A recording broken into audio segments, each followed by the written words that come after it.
Thank you for being here today and welcome to Paulsdale. This is our first in-person community program since before COVID. So welcome. We're really excited to have everyone here today. Thanks for joining us, and thank you to everyone online for joining us as well. My name is Rachel. I'm on staff here, and this is Olivia. Hello. Olivia is going to open us up a little bit, and then I'll introduce Kate. Hi, everyone. So I'm just going to start with the land acknowledgement. The land upon which we gather is part of the traditional territory of the Lenni Lenape, called Lenape-Hoking. The Lenape people lived in harmony with one another upon this territory for thousands of years. During the colonial era and early federal period, many were removed west and north, but some also remain among the continuing historical tribal communities of the region. The Nanticoke Lenni Lenape Tribal Nation and the Ramapo Lenni Lenape Nation and the Pohan Lenape Nation. The Nanticoke of Millsboro, Delaware, and the Lenape of Cheswold, Delaware. We acknowledge the Lenni Lenape as the original people of this land and their continuing relationship with their territory. In our acknowledgement of the continued presence of Lenape people in their homeland, we affirm the aspiration of the great Lenape chief, Tom Amend, that there be harmony between the indigenous people of this land and the descendants of the immigrants to this land, as long as the rivers and the creeks flow and the sun, moon, and stars shine. Thanks, Olivia. So we're here today to talk with Kate Kelly, who is an author of the really excellent book, Ordinary Equality, The Fearless Women and Queer People Who shaped the U.S. Constitution and Equal Rights Amendment. So Kate, I'm going to just abbreviate your bio a little bit. Thank goodness, yes. It's pretty outstanding. But Kate is a zealous advocate and passionate activist in American University, Washington College of Law, which is where Alice actually got her degree as well. It is the only law school in the world founded by and for women. Kate graduated in 2012 and received the class of 2012 Peter M. Chino Award for Outstanding Advocacy in Public Interest. She is a vocal women's rights champion in the U.S. and around the world, and Generation Ratifies mother. Earlier. So Kate, thank you for being here today. Thank you. Tell me a little bit more about yourself and what inspired you to write Ordinary Equality? Well, I'm going to take my mask off when I'm speaking, just so you guys can hear me and so they can hear me on Zoom. I learned about the Equal Rights Amendment from my mother and my grandmother. My mother and my grandmother were assigned by the Mormon Church. I was raised Mormon to fight against the ERA.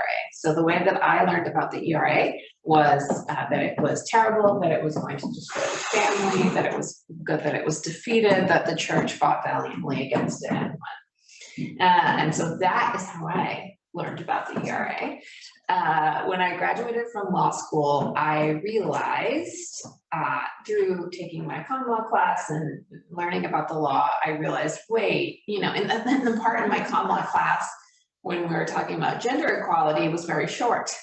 And I was like, especially the part about the ERA was basically one sentence, like they fought for the ERA in the 1970s, it didn't happen in the end. And I was like, wait, let's go back to that part. Like, why didn't we get it? Where is it now? And realizing like my family was part of keeping it out of the Constitution. So my mom and my grandmother were in Arizona, a state that still has not ratified to this day. So they're very talented people, just like Phyllis Schlafly and other women who joined the sort of anti-ERA organization and movement. So that's how I learned about it. And when I realized that not only was it not part of the Constitution, that it was still potentially pending, I wanted to be a part of that movement. Awesome. Yeah. Thank you. Thank you for sharing that. Yeah.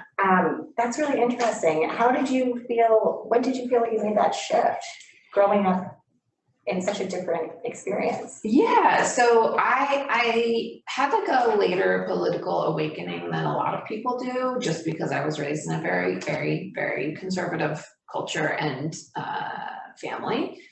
But Yeah, so I would say it was really like 2012 is when I graduated from law school. I attended my first ERA rally. It was on the Hill of the Capitol. It's called the We Are Women March / rally. And that is where I joined a group that was restarting what's called Mormons for the ERA. So it was a group founded in the 1970s. The first chapter of the book goes into detail about the woman who founded that group. Her name is Sonia Johnson, and she was excommunicated from the Mormon Church in the 1970s, in 1979, for fighting for the ERA. So she became like a big public figure in the pro-ERA movement because Orrin Hatch was its, may he not rest in peace, was its major opponent in the Senate. And because Orrin Hatch was the major opponent, he would always say, women in Utah don't care, Mormon women don't want the ERA. And so they were like trying to find a Mormon woman to come and testify and confront him and say, like, that's not true. Not all Mormon women feel the same way. So they found Sonia. She was living in the suburbs of Virginia, very close to DC. So they invited her to come. She confronted him in a hearing in Congress. And there was this like huge showdown. He got so angry, like visibly like spitting, like really, really angry that a Mormon woman would confront him and oppose him in public. And his anger is kind of what catapulted her to fame, because it was so notable how he was screaming at her and how vitriolic he was. And then, so she then started a group called Mormons for ERA, which I helped restart in 2012. Amazing. Yeah. Very cool. Lots of full circle things happening. So the book is organized around stories of 12 different people. So you just shared a little bit about the first person. Can you tell me a little bit more about why you chose the people you did to include in the book? Yes. So the book is organized by each chapter is about a different woman or queer person. One of them is Alice Ball. Alice is kind of the central chapter.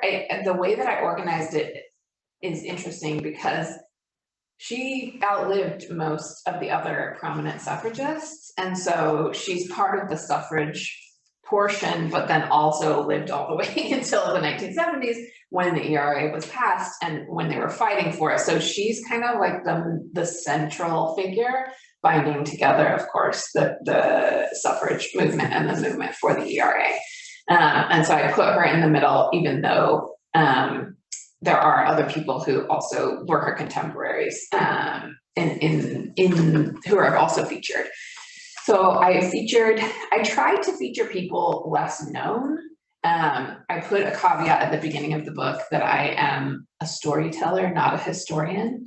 This is very important. I'm also a lawyer. This is, I'm not a historian. I am not telling full biographical details of every single person. What I'm trying to put together is a story of a movement through the people who are part of it.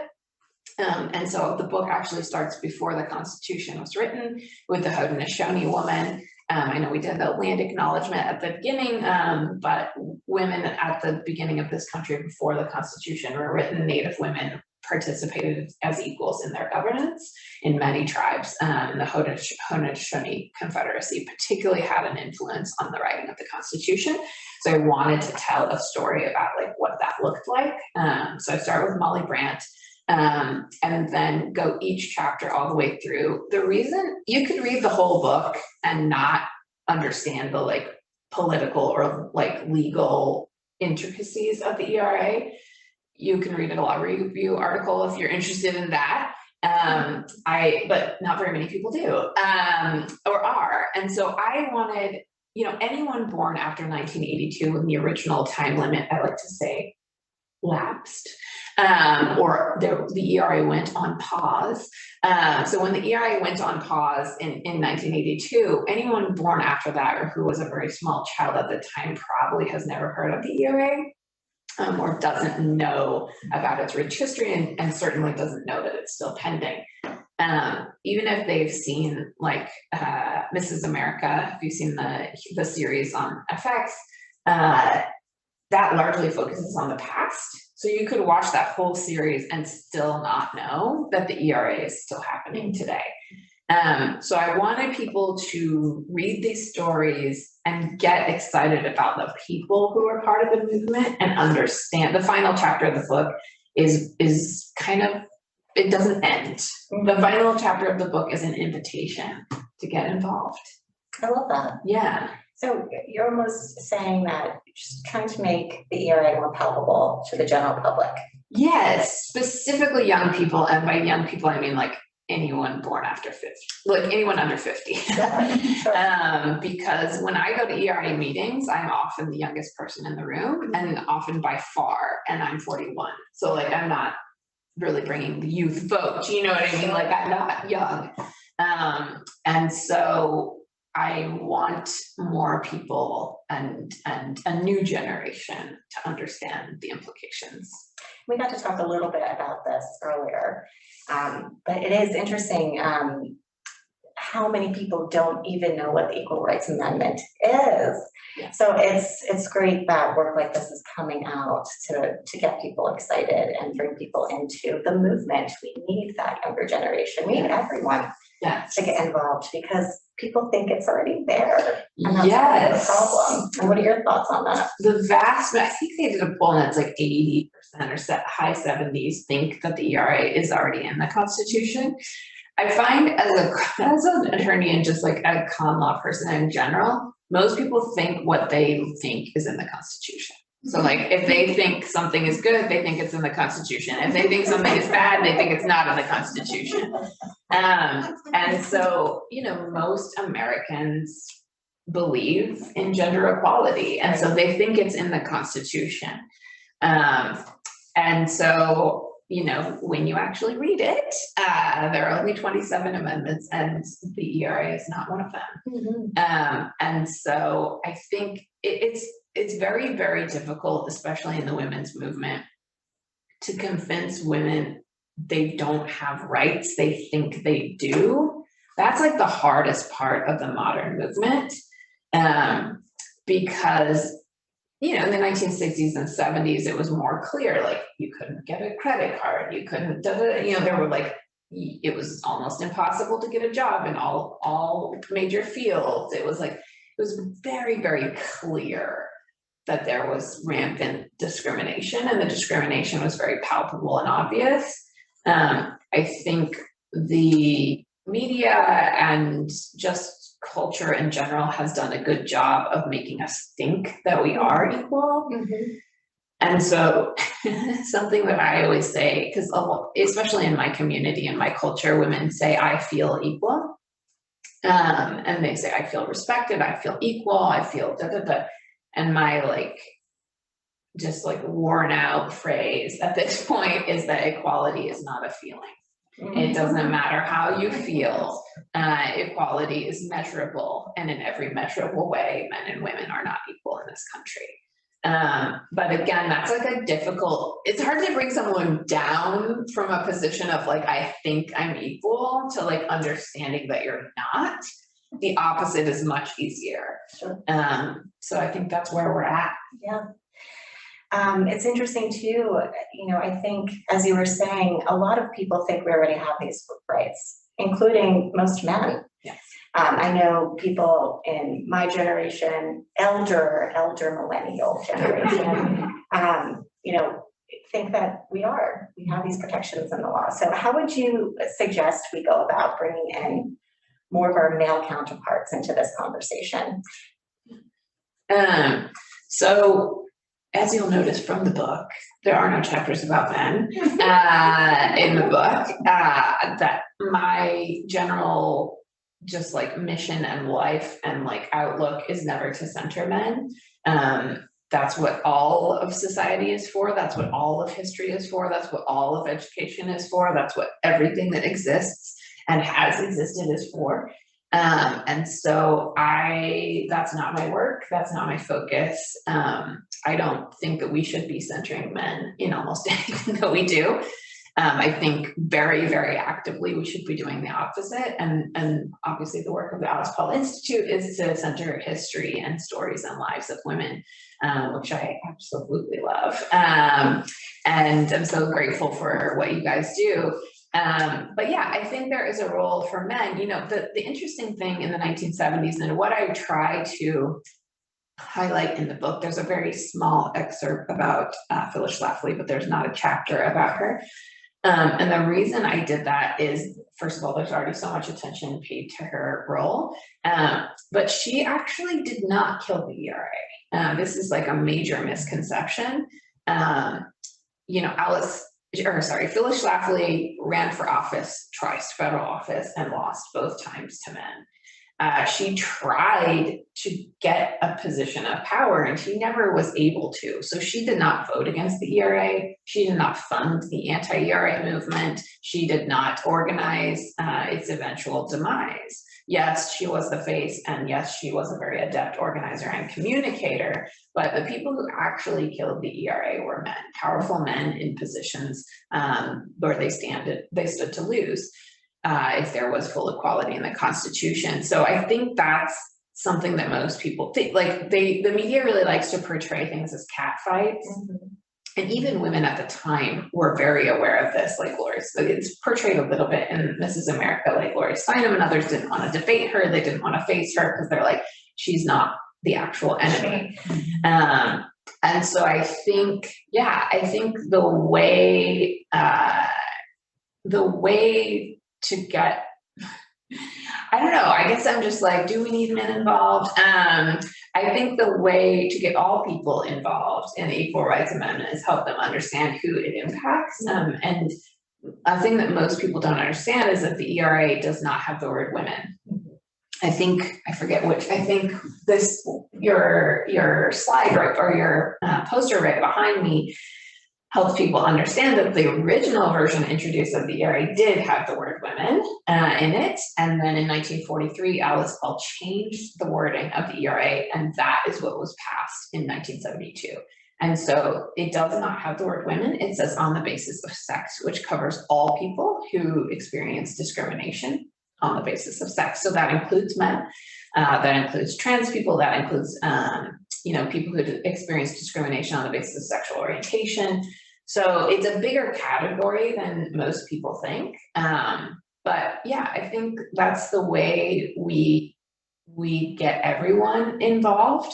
And then I think we just move on. Like men were the ones who killed it in the first place, so I'm not certain that we can rely on them to get it across the finish line. I think we need more women in positions of power, specifically feminist women.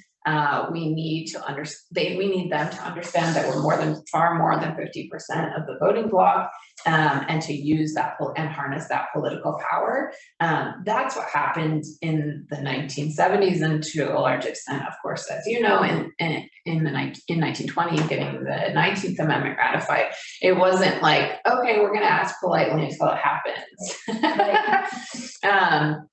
And that was the genius of Alice Paul, of course, where she decided, like, okay, no more waiting in line and handing out placards. Like, we're going to burn an effigy of Wilson in front of the White House. We're going to chain ourselves to fences. We're going to go on hunger strikes. We're going to property damage. We're going to do we're going to be unignorable. And that is what we need with the ERA. Absolutely. Thank you. Yeah. I think you just started to talk on this, but I think it would be great to maybe draw it out a little bit more. But what does the ERA mean for queer people? And could you talk, the subtitle of your book is The Fearless Women and Queer People Who Shaped the US Constitution. So could you tell us a little bit more about the queer history of the Constitution? Best question ever. I love this question. So I say women and queer people who shaped the US Constitution for a couple of reasons. One is one of the chapters is about Polly Murray. Polly Murray is a legal savant, absolute genius, Episcopal priest, first non-cis man Episcopal priest ordained in this country. And just like a first in so many ways. But Polly, like I said, has been posthumously identified as transgender. And there is like a very large caveat in the book that you can read about the pronouns that I chose to use for Polly. It's actually very difficult to write a book using like a variation of pronouns, but that's what I did because that is what the Polly Murray Institute recommends, and also I think what captures Polly's experience in life to the best of our ability, since that the things like variation of pronouns and even the word transgender did not exist at the time. But that said, Polly Murray never considered themselves to be a cis woman, always considered themselves to be assigned the wrong gender at birth, fought for hormone therapy, fought even for surgical sex transition, which again, in the 1940s was not a thing that people did. So Polly was so secure in this idea and this quest that it didn't want to misgender a person who had been so pivotal to the fight for women's rights. Also, many of the suffragists were queer, especially leaders of the suffrage movement tended to be queer because other women, when they got married, lost their political identity, lost all of their property, had to begin childbearing as a full-time occupation, were not allowed to be seen in mixed company. So marrying a man at the time, and even to some extent today, really limited the activities, the political activity of women. And so many of the women who had the time and had the education and had the political skills were queer. Earlier, we were talking about Carrie Chapman Catt, who took over for Susan B. Anthony in the National Women's Suffrage Association, who was a lesbian and lived with her partner for decades, was buried with her partner in a co-headstone owned property together. Like they were just like explicitly lesbians. They were lesbians.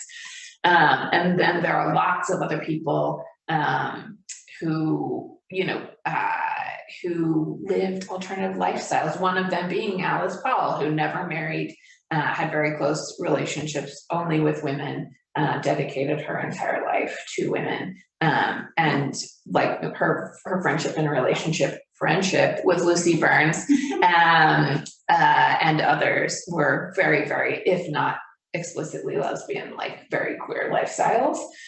So I try to bring that out in the book as much as possible. Another person, and I could talk about this for like 2 hours, but if you have other specific questions, let me know. But one other person I feature in the book is Nina Otero Warren. She was in New Mexico. She was a suffragist who insisted that they interpret and translate everything into Spanish for the suffragistas. She also was a lesbian, lived and homesteaded with her partner, who she lived with for decades, and was understood even at the time to be in a relationship with a woman. And so there are lots of these stories that we just don't really hear, or that we don't hear them in that way. Last person I'll talk about is Barbara Jordan. Barbara Jordan, first Black woman elected to Congress from the South, incredible orator, very, very powerful, involved with the Nixon impeachment hearings. And Barbara Jordan also was a lesbian. Barbara Jordan had a partner, I think, for 30 years, 30 plus years. Because they were not able to marry, Barbara was able to hire her partner as her chief of staff in Congress. So her wife, they weren't married, but her wife was her chief of staff, which would not have been permitted if they actually had been married. And so they used the rules against the system. And it was only posthumously that the public understood that Barbara Jordan was a lesbian. At her funeral, her partner sat with the family, and that was the first time. Of course, her family and friends knew that they were lesbians, but that was the first time the public knew after she died that she was a lesbian. So trying to uncover those stories. Great, thank you. Everyone is gay at the end. So the Equality Act passed in the House. It prohibits discrimination based on sex, sexual orientation, gender identity. Can you talk about what the difference between the Equality Act and the ERA is? Yeah, totally. So we had a hearing in the House in October on the ERA. It was the first full committee hearing on the ERA, I think, in 40 years. And so in that hearing, I full disclosure, I planned that hearing. I was working in the House at the time and with Representative Maloney. And it was very important to me that we have a transgender woman speak at the hearing. And so we had a woman named Bambi Salcedo. She's the founder of the Trans Latina Coalition. She's also on the board of the ERA Coalition. Incredibly moving testimony, most powerful testimony. Even the Republicans in the room were like, you could hear a pin drop, like it was silence. She also started in Spanish, which would like really threw them for a loop. I'm pretty sure she's the first trans Latina person to ever speak in Congress, to address Congress and testify, certainly in Spanish. And she gave very powerful testimony and said, I have experienced things you cannot even imagine. And she went on to say that while she supported the Equality Act does not provide constitutional equality and never will and never can. The Equality Act, even if we passed in the Senate, which is like big if at this point, even if we pass it in the Senate, even if it's signed into law, will never be permanent. It's always up for rescinding or reducing, and constitutional amendment is not. So those are both very important laws, and we do need the Equality Act. And of course, as a queer person myself, I want the Equality Act to exist, but it is not permanent. And that is what we will get. That is why Alice Paul was so adamant about the ERA until the day she died, because it is a permanent foundation that we can have. Awesome. Yeah. Thank you. So a little bit more about the ERA specifically. So it's been ratified by about 3/4 of the country. Mm-hmm. Why isn't it in the Constitution yet? Great question. Why are we here? And why is this still a thing? I'm turning to in page 23 of the book. I give a little chart. I tried to do like charts and graphs in all of the book. There are only two ways to amend the Constitution, and only one way that's ever been used. That requires and we have 27 amendments, and they've all been this way. And so Congress has to pass it by 2/3. That happened in 1972. And then this 3/4, which is 38 state legislatures, have to ratify it. That has happened. So we can talk more about this, but when the ERA went on pause in 1982, it fell 3 states short. And so in the modern era, there have been 3 states to ratify: Nevada in 2017. Then we also have Illinois in 2018, and then finally Virginia in 2020. So that's it. Like, according to Article 5 of the Constitution, that is how you change the Constitution. That is it. There are no other requirements. There is a statute. So again, the difference between the Constitution and a statute. This is a statute. According to statute, and this happened with the 19th Amendment. If you'll remember, the 19th Amendment was ratified, and then Bainbridge Colby, who was at the time the Attorney General, at the time it was the Attorney General, had to sign it. So he, instead of doing a signing ceremony or like a celebration for the 19th Amendment, he felt like the groups didn't get along, which like the audacity of that just like moment is like still haunting me. So Bainbridge Colby decided he didn't want to deal with like what he would call a cat fight, because a lot of the groups didn't get along, like Alice Paul and Carrie Chapman Catt and like all these different groups. They didn't get along. They fought, a lot. If you know anything about suffrage history, you read some of those letters and you're like, oh my God. Like, these letters are crazy. They're like shame, like da da da da, and like what deceitful, like duplicitous, like da, da, da. So they didn't get along. That's true, but no movement ever does. And so instead of having a signing ceremony, this dude is like, I'm just gonna do it in my house by myself with no pomp and circumstance. So he really robbed them of that moment. But that's what needs to happen, is like some dude in the government has to sign it and like say like, okay, it's part of the Constitution now. According to statute, now that person is the archivist. They changed it from the Attorney General to the archivist. So now it's this like, who who has to do it and like what happens to get it into the Constitution is the question. And it's the archivist. So the national archivist, who's just like a librarian, appointed librarian, who's sitting in DC, like not expecting to become the seat of this like grand constitutional controversy. His name is David Ferriero. He's sitting there in DC, not putting his pen to it, like not signing it. What he has to do is called certify. So he says certify the 3 additional states, and then he has to publish it in the Federal Register. That has not happened. So that is the step that's like keeping us all wondering, is it in the Constitution or is it not? A lot of people, including constitutional legal scholars, not just me, argue that it is the 28th Amendment. All it has to do is be recognized because it's met that threshold. And like Larry Tribe has written this, like other, like, you know, emeritus Harvard professor, one of the most preeminent constitutional legal scholars of our time, if not of the past 100 years. He says it is part of the Constitution. It is the 28th Amendment. So many people have said this. The 3 states that have just ratified, they're suing the archivist to like get him to do it. Virginia turned over from red to blue, opposite from blue to red. So the Republicans took over and they withdrew from that lawsuit. So now it's not Virginia anymore. It's just Nevada and Illinois. But those 2 states are pursuing this lawsuit against the archivist and is now in the DC circuit. So yeah, but as you can see from the chart, that is where we are. I like to say we're just 1 signature away from being in the Constitution, because that is figuratively and literally true. And I also try to say, like, imagine if the other side was 1 signature away from changing the Constitution. Like, what would they be doing?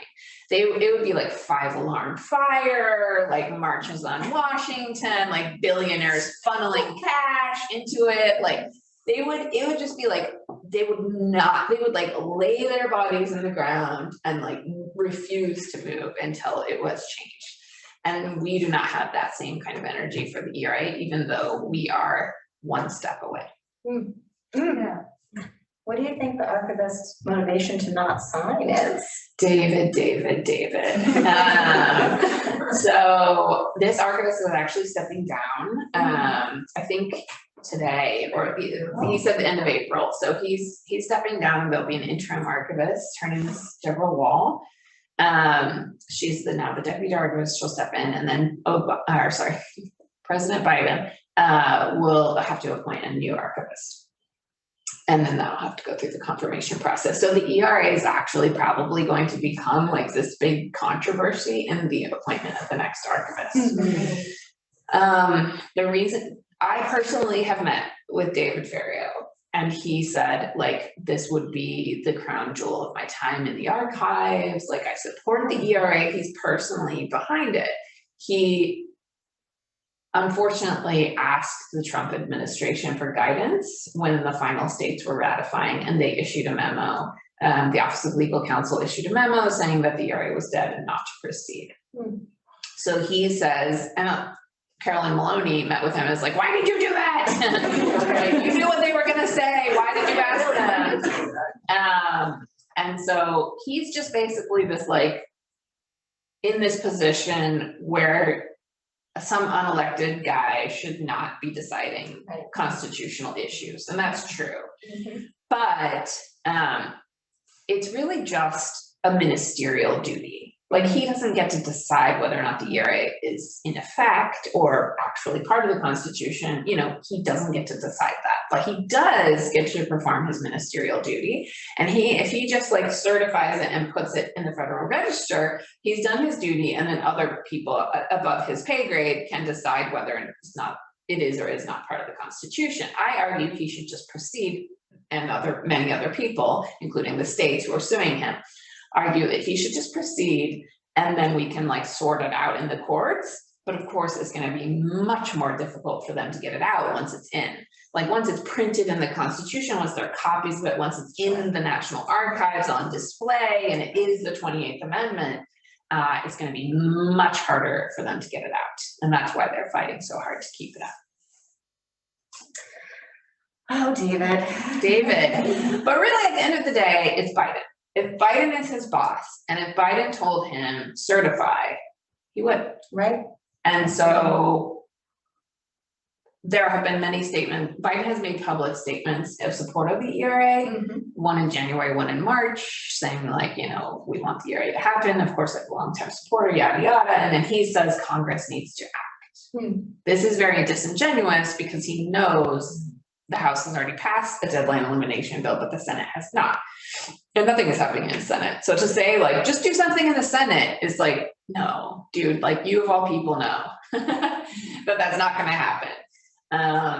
And so there is a planned vote on the deadline elimination bill in the Senate, and it has two Republican co-sponsors, so it'll get at least 52 votes, which is a majority, but is not 60. So there will be a vote in the Senate in the very near future, but it will be very frustrating.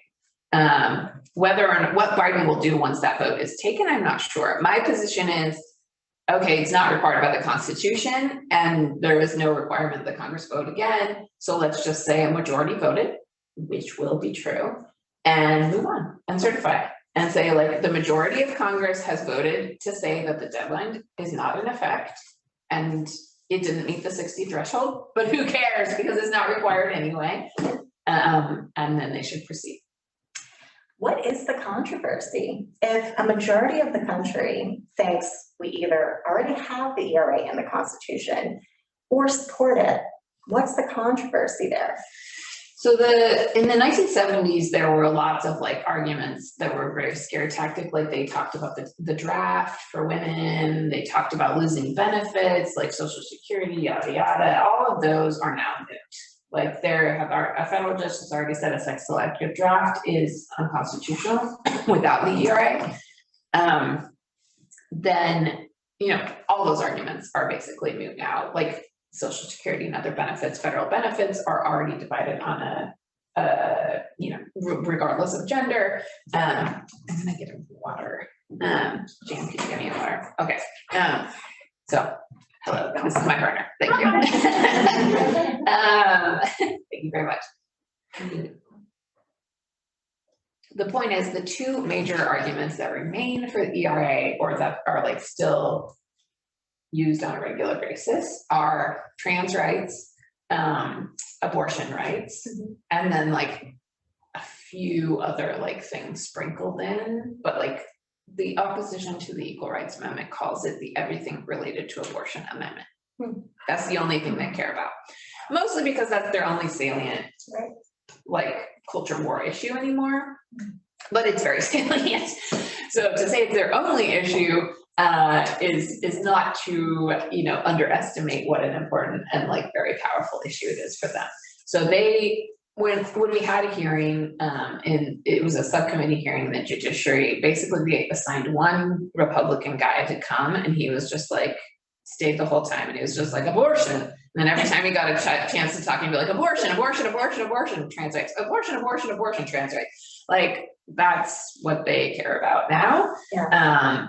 The people who are most vociferously fighting the ERA, both on a state and federal level, are like the National Council of Catholic Bishops. They're very engaged in the fight against the ERA. You know, even like random hearings in Maine on the ERA, they'll like show up, like the Catholic Church shows up. They've really, really, really ardently opposed. So yeah, that's what's on the state. I mean, it's hard for me because I'm like, I don't disagree. Like, I agree that the ERA will cover abortion, and like, there's no point in having a federal amendment on the basis of gender that doesn't protect our basic bodily autonomy. Like, I wouldn't want the ERA that wouldn't protect that. So we don't disagree on whether or not the ERA will cover abortion. The other thing we disagree on is whether or not it's a good thing or a bad thing. I think it's a good thing. And so I'm like, great. Let this testimony roll in that every single conservative person in this country thought it would cover abortion. And by the time we actually do get the ERA, we'll roll that back out and say, like, you see, you all said it would cover abortion. And you're right, it does. And then we'll get a new protection that's far better than what we have in Roe, which is very limited and almost gone. Right. So I can talk more about that if you want, but that's the opposition to the ERA now. Yeah, great. We have a bunch of questions in the chat, so maybe we should take some of those. And if anyone in the audience has any questions, that would be great as well. Okay. So the first one we have in the chat is what can we do today to get the goals of the ERA accomplished? What should we be doing right now? So join groups that are fighting for the ERA. One of them is Generation Ratify that we've talked about already for young people. So it's started by two 15-year-old girls and has chapters in I think 34 states. Incredible group of young people working to fight for the ERA. Another group is the ERA Coalition, a federal group working both in DC and in the states to ratify. And then the other group is Vote Equality, which is the group that got the ERA ratified in Virginia. So they were VA ratified ERA, and then they transitioned to be Vote Equality. All of this is at the back of the book. So I kind of help people understand how they can get involved.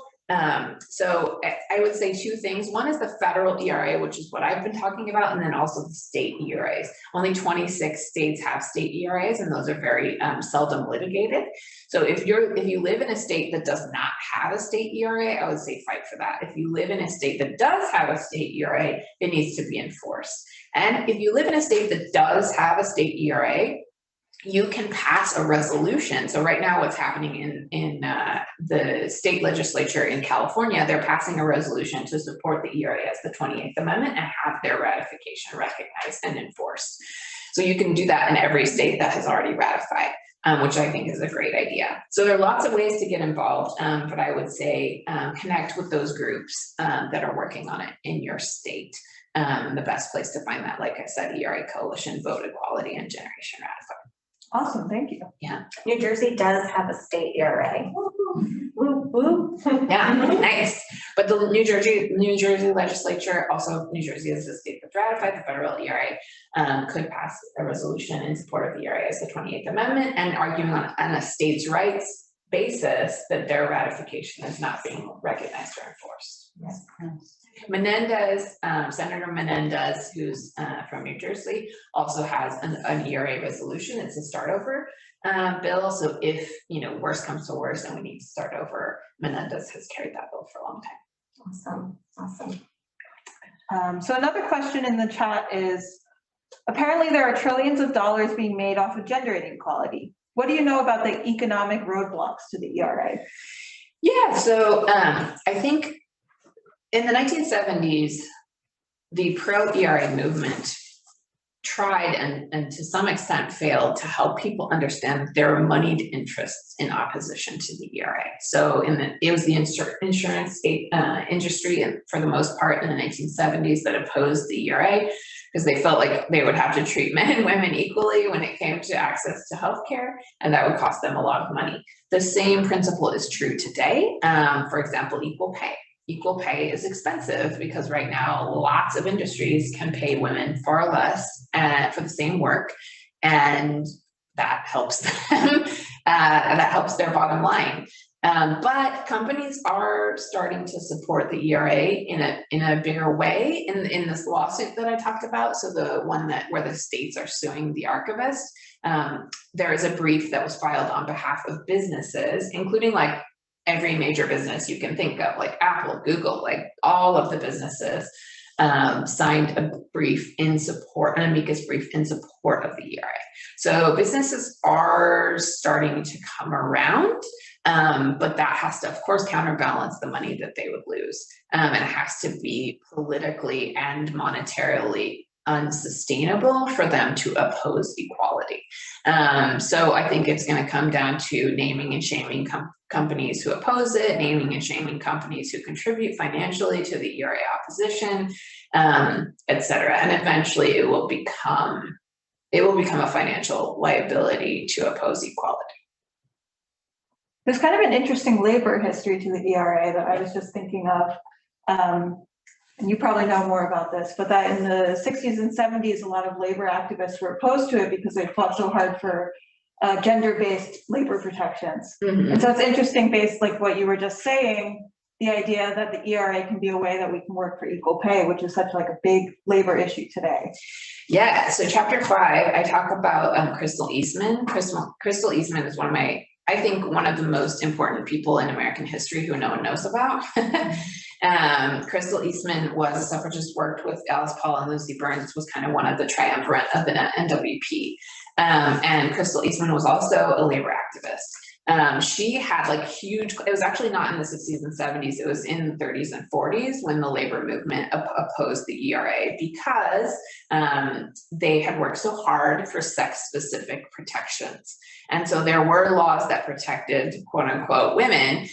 Women like Crystal Eastman are like, those don't protect us, those just keep us from getting those jobs. Like if we're not able to work the long hours, if we're not able to be in these positions that men are in, we can't have those jobs. And so that actually does not protect us. So they always adamantly opposed sex-specific protections and said like, there should be labor protections for all people. They should not be sex specific. It doesn't make sense. And so eventually those sex specific laws were struck down by the Supreme Court or phased out or overturned. So in the 1960s, maybe later in the 50s, in the 1960s, when all of those protections were either overturned or completely useless to the movement, then the labor movement started turning around and supporting the ERA. Also, Eleanor Roosevelt opposed the ERA and she died. So that was like another strong opponent was no longer in the mix. And that's actually when Dorothy Kenyon and Polly Murray convinced the ACLU to come out and support the ERA. So the ACLU was also opposed to the ERA, which is so ironic because Crystal Eastman was the founder of the ACLU. Most people do not know this. Crystal Eastman was the original founder of the ACLU, conceived the entire organization, and started the ACLU as a separate branch of another organization she had begun. This is literally true. She was in maternity leave. She had a very difficult pregnancy and was in the hospital, and a man that she had invited to be part of the ACLU took over, and by the time she got out of the hospital, his name was on the letterhead. And so many people do not know that a woman founded the ACLU, specifically Crystal Eastman. This is like my number one historical pet peeve. And I have many. And so the ACLU, again, when the labor movement stopped opposing the ERA and started joining it, the ACLU came around and also supported it again, which is ironic since they should have supported it from the beginning. So yeah, once labor opposition completely ceased, and then in the 1970s, late 1960s, very early 1970s, all the labor groups were on board with the ERA because of issues like equal pay and other things that they never were able to achieve with this piecemeal legislation. And today, many labor groups support the ERA and are very supportive. I don't think there are any who oppose it anymore. Lucy, did you? Sure. First of all, who's the man at the ACLU? His name was Ron. Is it Ron Baldwin? Ron, I forget. It wasn't the film alone. No, it was another. I could look it up in the chapter right now. Okay. I forget men's names. This is true. My friend always says. Men can introduce themselves to me like 7 times, and I cannot remember their names. I guess my decentering man is very successful in my brain. Yes. But I forget his name. But yeah. I was just curious. But I have a 2-part question about David Ferriero. Mm-hmm. Now that he's gone, yes, as of today, what happens to that suit? And secondly, and there's probably no precedent for this because the archivist hasn't been the certifier for all that long, mm-hmm. Can this interim archivist do it? Yeah, so there's first of all, the lawsuit will proceed. They're suing him in his capacity as archivist of the United States. So it's just like whoever is in that position will be the one being sued. And so this woman will be in there, could be 3 months, could be who knows how long this is going to take. My guess is they don't want like a super controversial appointment before the midterms, but that's a long time from now. So I don't know exactly when this is going to happen. So the lawsuit will proceed. It will be against whoever the next person is in that capacity. They could just do it. Like, She's yes. empowered to sign it. Yes, she can. She has the power. Like whether or not the administration is communicating to her behind the scenes not to do it, that's a different question. And they, they are her bosses technically. So, but that means the Biden administration is telling her not to, which is like very disappointing. Or has she been public about her thoughts on it? No, so she could be personally opposed to it. this seems very unlikely. She, I think, also was an Obama appointee. So this David Ferriero is also an Obama appointee. I've also been in meetings with her. She was the deputy, so she hardly spoke. She didn't speak about her personal feelings about the ERA. I mean, your personal feelings also shouldn't matter. Like, it shouldn't matter. That's just your duty. This is your ministerial duty. It doesn't matter how some random unelected librarian personally feels about the ERA. So it really shouldn't matter one way or the other. A lot of people are like, why isn't she's only gonna be in there 3 months? Like, you know what I mean? Just like be the hero, do it. And like, this is the only way you're ever gonna be remembered in history anyway. You know what I mean? Like you're the archivist. Like no one is gonna remember you except for this one thing. If you did this one thing, like you would have changed the Constitution. So given my limited personal interaction with her, I'm saying like these people are not wanting to like be the hero. You know what I mean? Like they just want to like not be in the controversy at all. And again, this is not their training. They're not politicians. They're not, they're not political animals. They're not like starving for controversy and drama. Like they're just librarians trying to preserve records. And so while I love that like comic book journey in my mind, it seems very, very, very unlikely that this woman will just proceed with no instruction from the administrative branch. You were close. It is Baldwin, but it's Roger Nash. Okay, great. Roger Baldwin. I said Ron. It's Roger Baldwin. Boo forever. We got one more question in the chat that I think would be a good follow-up to that. So if the ERA does get certified and the opposition fights it all the way to the Supreme Court, what strategies could we use to fight them? Yeah, so the ERA may be headed to the Supreme Court one way or the other because this case against the archivist is now in the DC Circuit. So if they lose in the DC Circuit, which what I think is going to happen, if they lose in the DC Circuit, then the states could appeal to the Supreme Court. Like there's lots of questions about whether or not they should do that and like given timing and who's on the Supreme Court and like yada yada. So will they appeal? I don't know, but they could. I'm not involved. I filed an amicus in that suit, but I'm not involved in any way. This is just like my personal opinion. So that could happen like sooner rather than later, where it could actually go to the Supreme Court on like this pretty narrow question of whether or not these 2 additional, or 3 additional ratifications count. There are other outstanding legal issues. One is the deadline. So like, does the deadline count? Can it be, removed? Did that ever, like there's lots of questions about the purported deadline. My personal feeling is that deadlines are per se unconstitutional. I'm not sure that would be the Supreme Court's feeling on it. And then the second issue is, of course, rescissions. 5 states attempted to rescind their ratifications in the 1970s. So there would be another question of like, do rescissions count? I think that's an easier argument and more obvious because other states have attempted to rescind it with previous ratifications, previous amendments, and they have not counted. So for example, the 14th Amendment, Ohio and New Jersey attempted to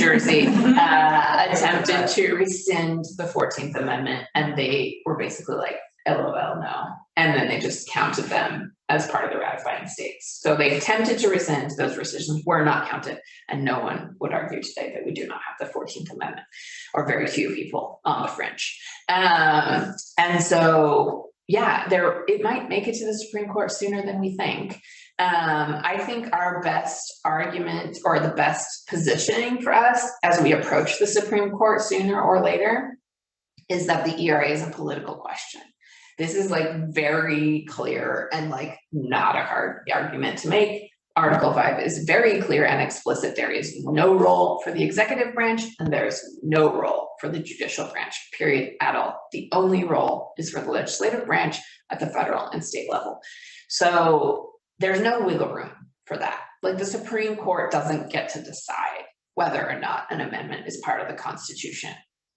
The Supreme Court also doesn't get to decide the outcome of the election, and that happened in Bush v. Gore. So I can't say with certainty that that won't happen. It would be extraordinary if the Supreme Court decides like, okay, the people who get to decide whether or not an amendment is in the Constitution is us now, surprise.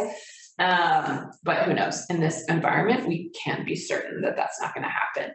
But I think our best positioning is like, it's very active in Congress, it's being voted on, like the legislature is still under consideration by the federal legislature, the states have acted, like this is a very active question in the legislatures.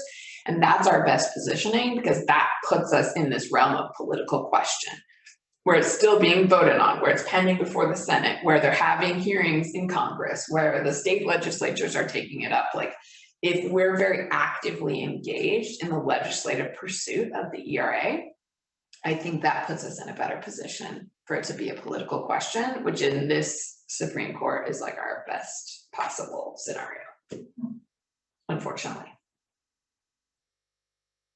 Great, thank you, Kate. More than you ever wanted to know. Does anyone have any other questions for Kate? Who do you see leading the charge in the House with Jackie Spears leaving? Yeah. And I mean, hopefully Congresswoman Maloney's not going anywhere, but who else who's going to pick it up from Spears? Yeah, so Spear, so there are two kind of realms. Spear has the deadline elimination bill and Maloney has the perpetual like start over bill. Like Jamie said, like, please let that never happen. We do not want to start over. But I think Carolyn is in a good place. She was just redistricted, and her district was made for her, so to speak. And in this case, literally. So I think she's in a really good place going into her primary, and she will still be the chair of the oversight committee, inshallah. And so, yeah, I think she is in a good place. With Spears stepping down, I see a really great opportunity to have some younger women of color step up. There have been like really, at our ERA hearing, Ayanna Pressley gave incredible testimony, very, very powerful, specifically linking the ERA and abortion rights, which was intentional and very powerful. Rashida Tlaib has been very supportive of the ERA. Alexandria Ocasio-Cortez also attended that hearing, is on the committee. Like there have been a lot of these younger, very powerful, well-spoken and intelligent, incredible younger women, younger congresswomen who've been involved. And that's my personal pipe dream, would be to see some of them step into a very active role on the ERA. And I don't think it's been for lack of desire on their part. There's a lot of like, I don't know how to diplomatically say, like politicians have territory, and like this is true of all politicians, not any specific politician. Like if they've worked hard on something, they want to get credit for it. This makes sense, and this is how politicians work. So there are these women who have worked on the ERA for, at this point, decades, if not 50 years. And so they have a lot invested in the ERA.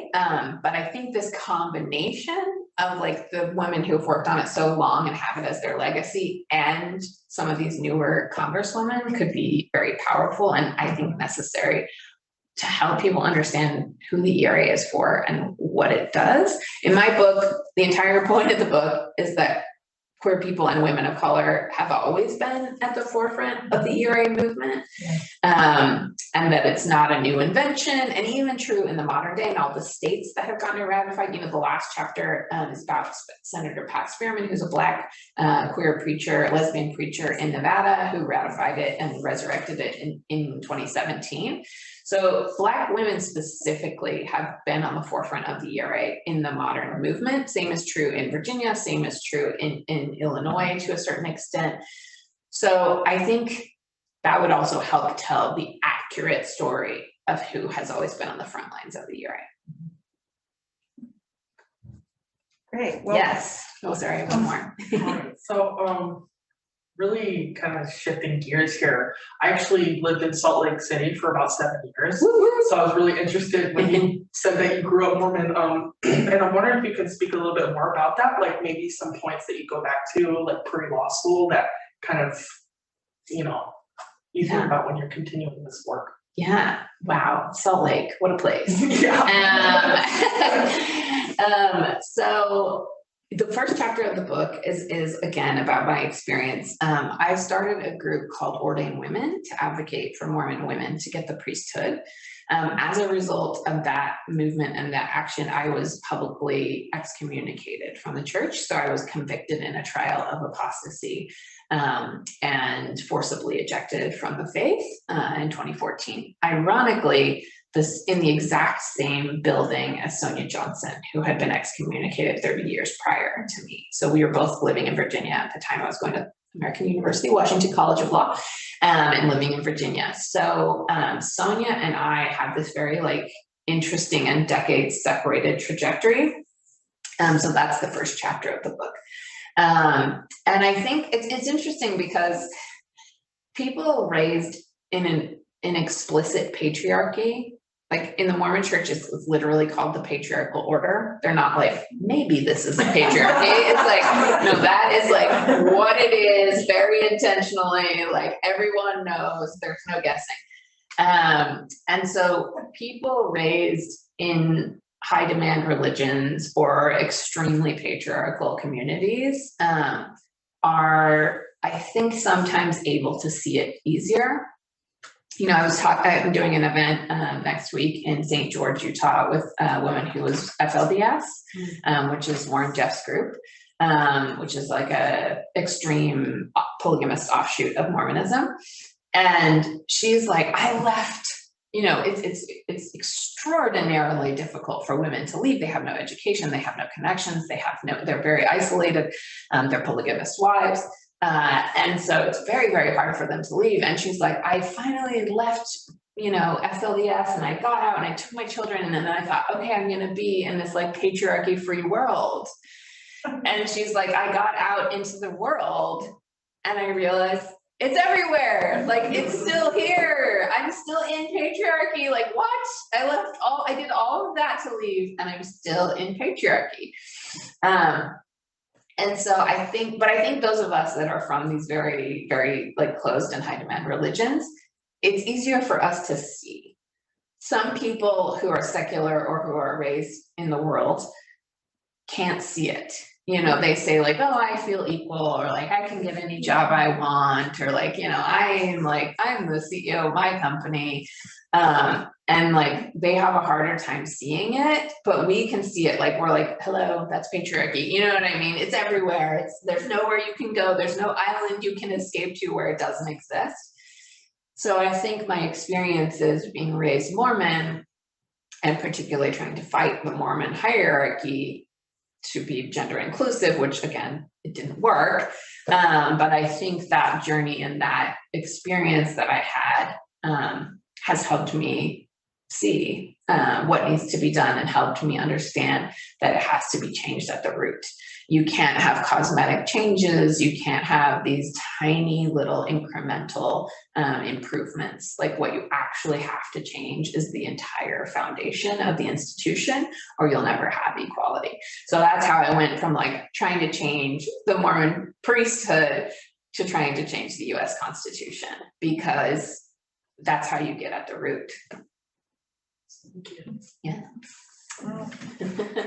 Great, thank you so much. You're welcome. This has just been such a fun hour. It was so great to hear about your work and all of the ways that you're fighting for the ERA. So thank you for that. If anyone in person is interested in purchasing a copy of the book, you can chat with Jamie and she can help you check those out. Our gift shop is also open if you would like to purchase anything there. We do have another community program that's happening in person And on virtually. Zoom. And on Zoom on May 14th. So make sure to check out the alicepaul.org website. We have lots of happenings, especially over the summer. We're going to be outside. We're going to be posting a feminist film series. We'll be screening My Name is Polly Murray.